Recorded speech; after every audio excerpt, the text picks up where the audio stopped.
A paz do Senhor, meus queridos. Eu quero cumprimentar você que está do outro lado aí me assistindo. Quero dizer que você é bem-vindo a este canal.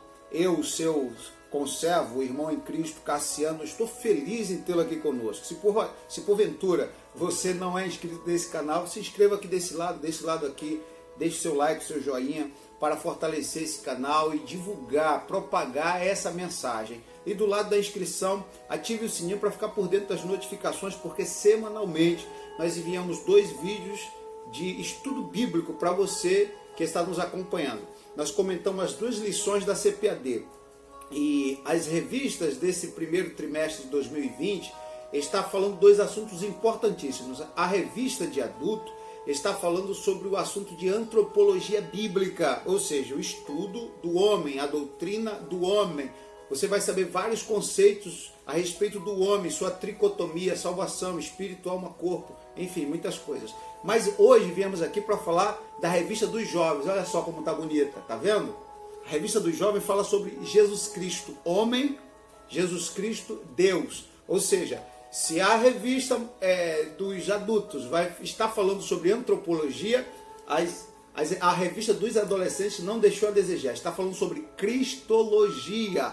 Então eu quero convidar você, de repente você não usa o material da CPAD, mas é um apaixonado por teologia, ama o estudo bíblico. Eu quero convidar você a estudar junto conosco essas lições preciosas. São 13 lições que são importantíssimas, que discorrem do mês de janeiro, fevereiro e março. E no dia de hoje, nós vamos estudar a primeira lição. A primeira lição, o tema da lição é a necessidade de um Salvador. Esse é o tema da nossa lição. O texto utilizado nessa lição é o livro de Éfeso, a Epístola de Paulo aos irmãos de Éfeso, aos Efésios, capítulo 2, versículo 1 ao 5, tá? E os objetivos dessa lição, nós sempre corremos nessa lição falando sobre os objetivos da mesma. Então são 3 objetivos aqui dessa lição. O primeiro é compreender os eventos narrados em Gênesis do 1 ao 3, do capítulo 1 ao 3, como eventos centrais para o entendimento de toda a Escritura, ou seja, da queda do homem à promessa de um Salvador. Esse é o objetivo principal. Se você entender Gênesis 1, 2 e 3, que é os fatos da criação, queda do homem e o Salvador, a promessa do Salvador, você cumpriu o primeiro objetivo. O segundo objetivo é refletir sobre o papel das profecias messiânicas no Antigo e Novo Testamento. Refletir sobre o papel das profecias messiânicas. Esse é o segundo objetivo. E o terceiro é identificar o nascimento de Jesus como um dos eventos centrais da história da humanidade. Então, esse é o terceiro objetivo. Juntando todos os objetivos, hoje nós vamos estudar sobre a importância das profecias messiânicas. Então, nós vamos falar sobre esse assunto, sobre o assunto da cristologia. Vai ser mais uma introdução, para que você entenda todas as outras lições subsequentes. Então, a lição de hoje é a necessidade de um Salvador. Por que a necessidade de um Salvador? A Bíblia mostra que no Éden, Deus havia criado o homem. E no início da Bíblia, o primeiro versículo diz: no princípio criou Deus os céus e a terra. Bereshit bara Elohim. Quando Deus criou os céus e a terra, a Bíblia diz lá no versículo 2 que a terra era sem forma e vazia, mas ele não a criou sem forma e vazia. Isaías, no capítulo 45, versículo 18, diz assim: assim diz o Senhor que fez os céus, o Deus que criou a terra e a formou. Ele não a formou vazia, ele não a criou vazia, ele não estabeleceu vazia. Então Deus não fez a terra sem forma e vazia. Algo aconteceu que do versículo 1 ao versículo 2 há um espaço e ato de tempo que deixou a terra desmoronada, sem forma e vazia. Se você conseguir relatar com precisão que é algo sem forma e vazia, meus parabéns, você é a pessoa mais inteligente desse mundo, porque até hoje ninguém sabe com precisão relatar o que é algo sem forma e vazia, mas foi como a terra ficou. Jeremias no capítulo 4, ele fala: eis que observei a terra e estava assolada e vazia, e os montes não tinham a sua luz, não tinham o seu brilho, os outeiros estremeciam. Então, aquele episódio de Jeremias capítulo 4, me parece que é capítulo 4, versículo 23, diz assim: observei a terra e eis que estava assolada e vazia, e os céus e não tinham a sua luz. Então, essa hecatombe que aconteceu quando Jesus falou, salvo engano, Lucas 10, me parece 16 ou 18, quando ele disse: eu vi o diabo, Satanás, cair como uma luz, uma estrela, cair do céu. Quando ele tentou fazer um trono, estabelecer um trono ao lado de Deus, ser igual a Deus, ele foi banido. Naquele impacto, a terra ficou sem forma e vazia. Quando ele caiu no primeiro céus, a terra é como que foi engolida por aquele impacto. A terra virou avesso. Tudo que estava na superfície entrou, né? Virou avesso, ficou dentro da terra. Isso aí na primeira... Você que não acompanha a lição dos adultos, olhe lá a lição que nós falamos a respeito de Adão, o primeiro homem, você vai ver mais ou menos esse relato. A grande questão é que quando Deus criou o perfeito, ela ficou sem forma e vazia. E aí nos parece que é como se fosse a formação da alma do homem. É muito similar ao que aconteceu com a terra. Por exemplo, Deus criou o homem perfeito, porque a terra era perfeita quando Deus criou. No princípio criou Deus os céus e a terra. Esse princípio é o princípio da eternidade, não havia tempo. Era no princípio do tempo de Deus, na eternidade do Senhor. Tanto que Provérbios capítulo 8, a partir do versículo 22, mostra como essa terra era perfeita. Então, eu até indico para vocês um livro que é muito bom, me ajudou bastante na minha juventude, que é O Plano Divino Através dos Séculos. Eu acredito que é do Lawrence Osson, eu sei que é da CPAD, um livro muito bom. Outro livro também é do saudoso pastor Túlio de Barros, Do Éden à Nova Jerusalém. Esse eu não lembro qual é a editora, me parece que foi um livro que não houve uma editora conhecida, né? Um livro que ele fez independente, mas muito bom também.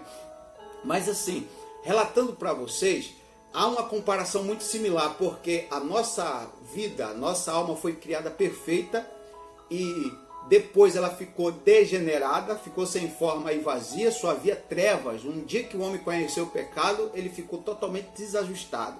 Até que Deus reaparece pelo seu Espírito, porque a Bíblia diz que o Espírito, no versículo 2, pairava sobre as águas, ou seja, o Espírito de Deus procurando o homem para salvar, procurando a nossa alma para libertar. Aí nesse momento Deus encontrou um lugar em nós, quando ele disse: haja luz. Aí a luz, que é Cristo, brilhou em nossa vida. E a partir de Cristo, aí fomos tomando uma nova vida. Aquele mundo restaurado, ou recém-criado, é a nossa vida restaurada em Deus. Mas antes da nossa vida ser restaurada em Deus, Deus nos criou perfeito e algo tornou-la sem forma e vazia. E é sobre isso que nós vamos estudar esta ocasião. A Bíblia mostra aqui que quando Deus criou o Éden, criou todas as coisas, a Bíblia mostra que ele criou a árvore do conhecimento do bem e do mal, e a única recomendação era que aquele casal não deveria comer daquela árvore, comer daquele fruto. Mas a Bíblia diz que um belo dia a Eva, passeando por ali, ela sentiu desejo de comer. E aqui há 3 adjetivos que estão impregnados nesse texto. A Bíblia diz em Gênesis 3:6 que ela achou a árvore boa, agradável e desejável. Boa, agradável e desejável. Então toda a tentação é formada ou é reformulada pelo nosso adversário no boa, agradável e desejável. E não importa esses adjetivos quais são, a ordem que eles estejam. Mas é o que João falou lá no capítulo 2, quando ele fala no versículo 15, que o que há no mundo, as coisas que há no mundo, por isso que quem ama o mundo, o amor do Pai não está nele, porque o que há no mundo é concupiscência dos olhos, concupiscência da carne, soberba da vida. Isso não vem do Pai, mas é do mundo. Então, quando João fala da concupiscência, desejos maus dos olhos, desejos maus da carne, e a soberba da vida, a queda, a derrocada total. Então, tudo que leva o homem a pecar contra Deus em suas tentações é o desejo nos olhos, desejos da carne e a soberba da vida, ou seja, a vontade de ser grande, de ser igual a Deus, a vaidade pessoal. O homem nasce com essa vaidade. E, infelizmente, alguns desenvolvem até fazer com que essa vaidade se torne um gigante. Foi o que aconteceu com Eva. O desejo de ser igual a Deus, a soberba da vida, foi a última derrocada dela. Primeiro ela pegou com os olhos, viu e começou a desejar. A Bíblia diz que a árvore era boa e agradável e desejável. Então, depois disso, ela viu que era boa para o seu corpo, desejável aos olhos, e agora a árvore era boa para lhe dar conhecimento, entendimento. E foi o que aconteceu. Ela comeu da árvore e deu também para o seu esposo. A Bíblia diz que a serpente não enganou Adão. Paulo fala isso em 1 Timóteo, enganou a Eva. E Eva foi e deu o seu fruto, daquele fruto ao seu marido, a Adão. Pelo que eles viviam, a harmonia, o amor que eles viviam, ficaria muito difícil Adão negar de comer esse fruto. Isso vai ficar um estudo para uma próxima. Mas a verdade é que ele comeu e ambos foram banidos do paraíso. Mas antes de ser banido, a Bíblia diz que eles se enxergaram nus, despidos. E aqui a Bíblia diz, no versículo 7, que eles coseram roupas de figueira para cobrir a sua nudez. Primeiro que a Bíblia mostra que figueira é sinal de falta de fé. Quando Jesus, passando pelo pé de figueira que não viu fruto, disse para que ela murchasse, porque é sinal de uma árvore que não dá fruto, é falta de fé. Então aí já mostra que Eva e Adão estavam perdendo a fé. É uma aplicação pessoal que você pode usar para os seus alunos, utilizar para os seus alunos. E eles se encontraram despidos. A morte e a nudez são sinais de derrota espiritual. Isso está lá no livro, na Epístola de Paulo aos Efésios, capítulo 2, a partir do versículo 1. Então, a nudez e a morte são sinais de fraqueza e fracasso espiritual. Mas eles tentaram coser roupas de figueira, ou seja, era um paliativo. Não adianta o que o homem fizer para cobrir sua nudez espiritual, tudo que ele fizer com suas próprias mãos vai ser apenas um paliativo. Qualquer meio humano de chegar a Deus vai ser apenas um paliativo. Não vai resolver o problema de fato. O segundo ponto, a Bíblia mostra assim, que Deus sempre teve um cuidado especial para com eles. Então, numa relação diária, Deus ali no início da tarde, finalzinho da tarde, ia ao encontro do homem. Deus sempre ia ao encontro do homem. Deus faz questão de ir ao encontro do homem. E a Bíblia diz que Deus procurou até mesmo o homem quando ele caiu. Mesmo Adão em pecado, Deus perguntou, em outras palavras, o que houve contigo, Adão? A grande questão do homem não é o que ele fez, é aonde o homem estava. O homem não estava mais na presença de Deus. Independente do que o homem faça, Deus se preocupa aonde o homem está. Porque uma vez que o homem esteja ou buscar estar na presença de Deus, ele é restaurado de todos os seus pecados. Mas vamos adiante. Ali agora, naquela situação, eles não podiam perder a esperança de ter um Salvador. Então há ali um proto-evangelho. O que é um proto-evangelho? Ou seja, é um evangelho antes dos evangelhos. É a primeira mensagem de boas novas, que alguns chamam de primeira profecia, primeira promessa de Deus, a primeira profecia da boca do próprio Javé, do próprio Deus, que é Gênesis capítulo 3, versículo 15, quando Deus dá as 4 sentenças. Deus sentencia o homem, a mulher, dá a sentença à serpente animal e agora dá a sentença à serpente espiritual, que é Satanás. Então, Deus faz com que todos paguem por esse erro. Até o animal pagou, que ia andar rastejante, a vida inteira, biologicamente é assim que acontece. As serpentes, as cobras andam rastejando com seu ventre pelo chão, comendo pó da terra. O homem haveria agora de sofrer para manter a sua casa, ia trabalhar, ia criar calo nas mãos. Não que ele não trabalhasse, mas as árvores e as plantas as coisas nasciam automaticamente sem tanto esforço. Agora o homem tinha que se especializar na agricultura, enfim, ele tinha que trabalhar muito mais do que ele já trabalhava. A mulher ia sentir dores de parto, como nunca havia sentido antes. E diante dessa sentença, agora o diabo também recebeu sua sentença. Mas o que eu acho muito, muito bonito é que nesse texto, a Bíblia diz assim, que do ventre da mulher, da semente da mulher, ia nascer um que iria esmagar a cabeça do diabo. Esse lhe feriria o calcanhar, e ao ser o teu calcanhar ferido, mesmo com esse calcanhar ferido, ele ia pisar a cabeça da serpente. Está aí, Deus ele não falou que seria da semente do homem e da mulher, porque todos os homens nasceriam da semente do homem e da mulher. Se o diabo ele procurou em Abraão esse homem, ele não encontrou, porque Abraão era filho de Terá, ou seja, todos os homens precisavam da intervenção de um homem e de uma mulher para que nascesse. Todos nós somos filhos, né, de uma relação entre um homem e uma mulher. Mas este aqui, que nasceria para pisar a cabeça da serpente, não nasceria de uma relação entre um homem e uma mulher. Tanto que Isaías, captando essa revelação, lá no capítulo 7, versículo 14, ele diz: porque a virgem conceberá e dará à luz um filho, seu nome será Emanuel, Deus conosco. Ele nasceria de uma virgem, ou seja, Deus não precisaria de um espermatozoide. Deus estava contando apenas com um óvulo feminino para acoplar o seu filho, por obra e graça do Espírito Santo. Tiraria o seu filho em espírito da eternidade e colocaria em um corpo de uma criança, de um bebê, dentro do ventre de uma virgem. E a Bíblia mostra aqui que a primeira providência de Deus, quando eles estavam, aquele casal estava vestido de figueira para cobrir a sua nudez, Deus matou um animal e vestiu aquele casal com a pele daquele animal, que provavelmente deveria ser um cordeiro. Está em Gênesis capítulo 3, versículo 21.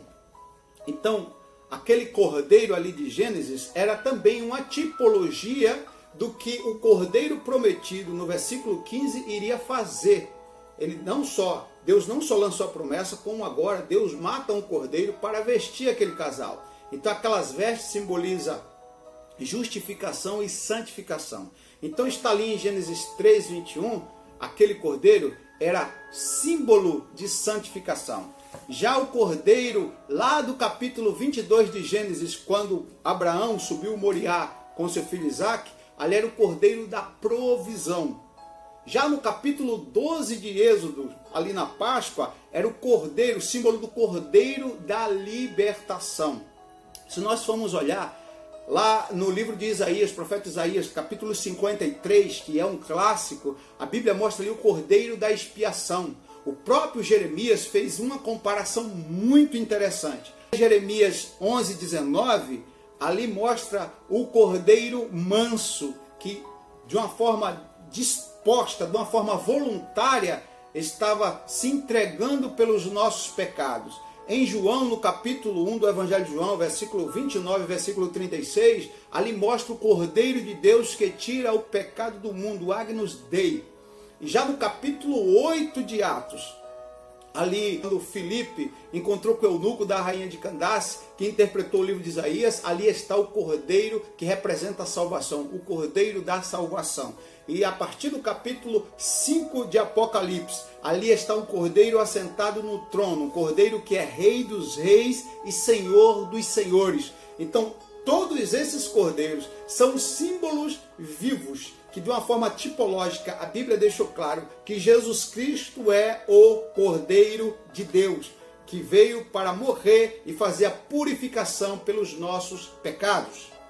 As profecias falavam a respeito de Jesus. Quais são o que é profecia messiânica? A profecia messiânica, profecia são todas as palavras ditas e reveladas que cumprir-se-ão futuramente, que são advindas do próprio Deus, cuja fonte é Deus. E as profecias messiânicas nada mais são do que palavras proféticas ou proferidas a respeito do Messias, ou que se cumpriram no Messias, ou se cumprirão através do Messias. E a Bíblia mostra várias, desde quando ele subiu numa jumentinha, lá no capítulo 9 de Zacarias, parece que Zacarias 9:9, que Zacarias já falava dessa profecia. Inclusive dizia que seguinte, que haveria um arauto para anunciar, né? Malaquias fala isso no capítulo 4 do João Batista, que viria para anunciar a chegada do Messias, preparando o caminho que se cumpriu em João Batista. Então, há várias profecias messiânicas a respeito de Jesus, ou que se cumpriu em Jesus.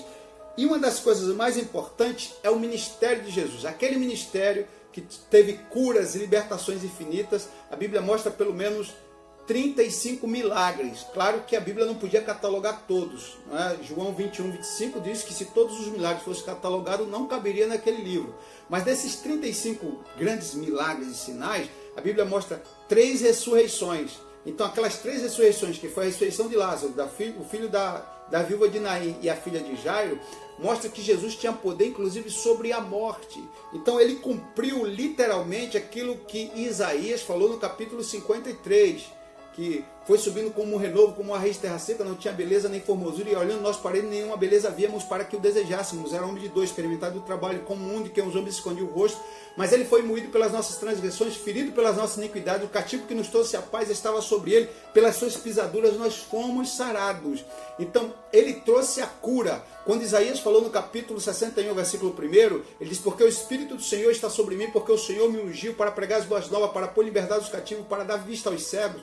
Então, aquela série de libertação do capítulo 61 de Isaías, versículo 1, 2 e 3, ali se cumpriu em Jesus, quando Jesus teve a primeira oportunidade na sinagoga. E lá na sinagoga de Nazaré, no capítulo 4 de Lucas, versículo 18, ele usou aquele texto. Versículo 18 e 19, que Jesus proferiu as palavras de Isaías, ele abriu Isaías naquele rolo. Detalhe, é importante saber que naquela época a Bíblia não era dividida em capítulos e em versículos. Se abria o rolo, ele apontava e lia. Jesus abriu o rolo, apontou, leu naquele texto de Isaías 61, 1, 2, 3. Quando ele terminou de ler que o Espírito Santo está sobre mim porque ele me ungiu para pregar as boas novas, para libertar, para curar, ele sentou na cadeira messiânica e disse, hoje cumpriu-se essa profecia dos vossos ouvidos. Glória a Deus. Então, Jesus veio para cumprir todas as profecias, aquilo que dele está escrito. Inclusive, o mesmo falou lá no capítulo 7 de São João, quando naquela festa, a partir do versículo 35, 35, 36, 37, ele disse, eu sou a fonte da água viva, aquele que tem sede, vem a mim e beba. Aquele que crê em mim, como diz as Escrituras, ou seja, desde Gênesis até Malaquias, o que se fala dele. Inclusive, ele está embutido em todos os livros. Em Gênesis, ele é a semente da mulher. Em Êxodo, ele é o cordeiro pascual. Aí vai em Levítico, ele é a própria lei. Aí em Números, ele é a rocha. Em Deuteronômio, ele é o maior de todos os profetas. Aí você vê Jesus entrando em Josué como um grande capitão, em Juízes como nosso juiz, em Samuel como o maior de todos os profetas, em Reis e Crônica como os Rei dos Reis, Senhor dos Senhores. Nos livros de Ruth, ele é o nosso remidor, é aquele que nos remiu. Você vê os livros menores como Neemias e o livro de Esdras, é o nosso restaurador. Em Salmos ele é o poeta de Deus. Provérbio, ele é a própria sabedoria de Deus. Eclesiastes, ele é aquele que está acima de todos os tempos. Em Cantares, ele é o noivo da igreja. Aí vê Isaías, ele é o próprio Messias, o Filho de Deus. Em Jeremias, ele é o nosso consolo. Em Lamentações, é aquele que enxuga as nossas lágrimas. Em Daniel, é aquele que é o ancião de dias. Acalma a força do fogo e a fúria dos leões. Enfim, no decorrer de toda a Bíblia, ele está presente em todos os livros do Antigo Testamento. E cada figura importante da Bíblia, ele é um representante. Por exemplo, Moisés disse que haveria um profeta maior que ele é maior que Moisés. Ele é maior capitão do que Josué, ele é mais fiel que José, ele é mais sábio que Salomão, ele é melhor rei que Davi, e por aí vai. Esse é o nosso Senhor. O nosso Senhor Jesus Cristo. Então, nenhum Salvador teria as características, o currículo que ele tem. Ele, de fato, é o Salvador. Miqueias, capítulo 5, versículo 2, diz assim, e tu, Belém Efrata, posto que pequena entre milhares de Judá, de ti sairá o que será Senhor de Israel. Ou seja, ele sairia de Belém. E Miqueias aqui, ele profetizou bem depois de Davi. Então ele não estava se referindo a Davi. Ele estava se referindo ao Messias, que nasceria também na mesma cidade de Davi. Seria de Belém. Então, geograficamente, onde Jesus nasceu e também onde ele se criou, que foi em Nazaré, né? Belém e Nazaré. Belém ele nasceu, Nazaré ele se criou, que era a terra da sua mãe. Os lugares que ele se criou, tanto que ele nasceu como ele se criou, era lugar desfavorecido pela sociedade. Tanto que o próprio Natanael, no capítulo, me parece que é 1 de João, quando Jesus, no capítulo 1 de João, quando Jesus teve um encontro com Natanael, ele perguntou, porventura viria alguma coisa boa de lá? Então de Nazaré não se esperava muita coisa boa. Era como se fosse uma grande favela, o subúrbio dos subúrbios. Mas geograficamente, Jesus estava no lugar da profecia, ele deveria nascer em Belém. E a Bíblia diz também que ele seria chamado Nazareno, ou seja, nasceu em um lugar, mas foi criado no outro. Ambos os lugares estavam dentro de uma profecia. E ele seria rei eterno. Em Lucas capítulo 1, versículo 33, diz que ele reinará eternamente na casa de Jacó e o seu reinado não terá fim. Até hoje as profecias messiânicas falam muito alto conosco. Enquanto o povo de Israel, parte dos judeus, ainda esperam o Messias, sabemos que as profecias se cumpriram nele e outras ainda se cumprirão. A Bíblia mostra 318 sinais que provam a vinda de Cristo, que ele virá em sua glória. Assim como as profecias se cumpriu para seu nascimento, seu crescimento, seu ministério, assim a profecia do arrebatamento não cairá por terra. Então é necessário dizer que a nossa fé no arrebatamento da igreja está baseado naquilo que já aconteceu outrora. O Cordeiro veio, ele morreu conforme as Escrituras, ressuscitou conforme as Escrituras, inclusive até a ressurreição dele estava prevista de uma forma tipológica naquilo que aconteceu com Jonas, quando ele disse assim, me parece que é Mateus 40, quando ele diz, assim como Jonas teve 3 dias, 3 noites no ventre do grande peixe, assim estará o Filho do Homem no seio da terra. Então, assim como Jonas sobreviveu a 3 dias no ventre do peixe, assim ele sobreviveu 3 dias no seio da terra e ressuscitou dos mortos. E a Bíblia diz que assim como ele foi, ele voltará. Então, crendo naquilo que aconteceu, nós cremos também naquilo que acontecerá. Então é importante nunca perder de vista as profecias, que nunca saiam essas verdades do seu coração. E já começando a finalizar, tudo foi previsto no Novo Testamento. Jesus ele é apresentado em cada livro. Jesus é apresentado em cada figura de linguagem. Ou seja, desde os conjuntos dos livros. Ali no Pentateuco, os 5 primeiros livros, Jesus é demonstrado como a lei de Deus que foi cumprida. Aí depois vem os livros proféticos, Jesus como o maior de todos os profetas. Livro poético, Jesus como a razão da nossa melodia, a verdadeira harmonia celeste é Jesus. Então, nos livros históricos, Jesus ele é o alfa e o ômega, o começo e o fim. O que seria da história ser um começo e o fim? Então Jesus está impregnado, o nosso Senhor está impregnado ali em todos os livros de todas as profecias bíblicas. E ele como cordeiro é uma das principais figuras. Inclusive a palavra cordeiro, ela aparece 175 vezes em toda a Bíblia, 141 no Antigo Testamento e 34 no Novo Testamento. Então o Novo Testamento fala muito menos de cordeiro, claro, porque muito menos livro, muito menos versículos. Mas todas as vezes que a Bíblia fala de cordeiro, perceba que, claro, em sua grande maioria, está referindo-se a Jesus e uma parte do seu ministério, conforme falamos agora há pouco. Mas dando prosseguimento à aula, Jesus ele foi o maior de todos os eventos. O seu nascimento, eu percebo que o nascimento, por exemplo, do filho do príncipe Charles, depois do filho do príncipe Harry e tantos outros príncipes e princesas que apareceram, foram noticiados pelo mundo inteiro. O nascimento de Jesus, segundo está nos evangelhos, ele foi noticiado pelos céus. A Bíblia diz, lá em Lucas, me parece que Lucas 2, a partir do versículo 7, versículo 14, Lucas 2, diz assim, a partir do versículo 7, deu à luz o filho primogênito e envolveu em panos e deitou-se em uma manjedoura, porque não havia lugar para eles na estalagem. Então, a Bíblia diz que, a partir do versículo 8, fala dos pastores de Belém e os anjos agora. E a Bíblia diz que os anjos começaram a cantar, eles subiam e desciam e salmodiavam a Deus, dizendo, paz na terra aos homens de boa vontade, porque nasceu. Ou seja, Jesus ele foi o maior evento da história, o nascimento de Jesus. Ele nasceu na cidade de Belém, se criou em Nazaré e ele foi o maior de todos os eventos. Os céus noticiou Jesus. Não foi o SBT, não foi a Globo, não foi a Rede Record, não foi a CNN, não foi nenhum canal nacional nem internacional. Jesus teve o nascimento anunciado pela imprensa celestial. Você quer um homem maior que esse? Charles Darwin, Karl Marx, nenhum desses teve o nascimento anunciado conforme Jesus teve. Então, ele veio para dividir a história. Tanto que o nosso calendário não é depois de Buda, antes de Buda, com todo respeito aos budistas. Nosso calendário não é antes e depois de Maomé, com todo respeito aos muçulmanos. O nosso calendário é antes e depois de Cristo. Ou seja, ele veio para dividir a história. Ele veio para mudar o curso da humanidade. Há 2 mistérios na Bíblia que dificultam um pouco os teólogos, que é o mistério de João 1, a encarnação do verbo, não é reencarnação, é encarnação do verbo, quando o verbo se fez carne. No princípio era o verbo estava com Deus, esse verbo era Deus, ele estava no princípio com Deus, todas as coisas foram feitas por ele, e sem ele nada de se foi feito, se fez.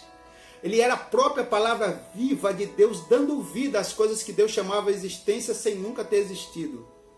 Porque Deus chama a existência aquilo que não existe como se já existisse. Como a Bíblia fala em Romanos 4,17, que Deus chama a existência as coisas que não existem como se já existisse. Ou seja, era o Logos de Deus, era a palavra de Deus trazendo as coisas à existência. Isso é um dos grandes mistérios da Bíblia. Sem contar o mistério da piedade. Ele se manifestou em carne, foi justificado em espírito, visto pelos anjos, pregado entre os gentios, crido no mundo inteiro e recebido acima na glória. E assim como esses 6 pilares aconteceu, o 7º vai acontecer, ele voltará. Creia nesse Deus, creia nesse Senhor, que ele se fez carne por nós. Ele habitou em um corpo humano sujeito às mesmas paixões, sujeito às mesmas fraquezas, às mesmas dores. Um homem de dor, conforme disse aí, experimentado no trabalho, um homem do qual os homens escondiam o rosto, ou seja, ele foi vítima de preconceito, de racismo, de tantas outras coisas, né? A Bíblia mostra vários falsos testemunhos que se levantaram contra ele, inclusive para o matar. Então saiba que se você tem passado por qualquer tipo de momentos difíceis da sua vida, tal como passou Jesus, a Bíblia diz que como ele é, assim nós nos comportemos. Capítulo 8 de Romanos. Que por amor a ti somos entregues à morte todo dia, somos reputados como ovelha para o matador. Os versículos 35 e diante diz assim, capítulo 8 de Romanos, versículo 35, que nem a morte, nem a vida, nem os anjos, nem os principados, nem a altura, nem a profundidade, nem os anjos, nem o presente, nem o porvir, nenhuma outra criatura nos poderá separar do amor de Deus, que está em Cristo Jesus, nosso Senhor. Mantenha-se firme no amor de Deus, daquele que deu a vida por você. O Agnus Dei. No dia que João Batista ouviu, disse, eis ali o Cordeiro de Deus, que tira o pecado do mundo. Foi por causa dele que a nossa vida, que outrora era caótica, sem forma e vazia, passou a ter sentido. Deus abençoe sua vida. Você que não é inscrito no canal, se inscreva desse lado, deixe seu like, deixe seu joinha para fortalecer esse canal. Deus abençoe você e sua família, que esse ano de 2020 vai ser um ano de grandes realizações na presença de Deus. Deus em Cristo abençoe e até a próxima, querendo Deus, em nome de Jesus.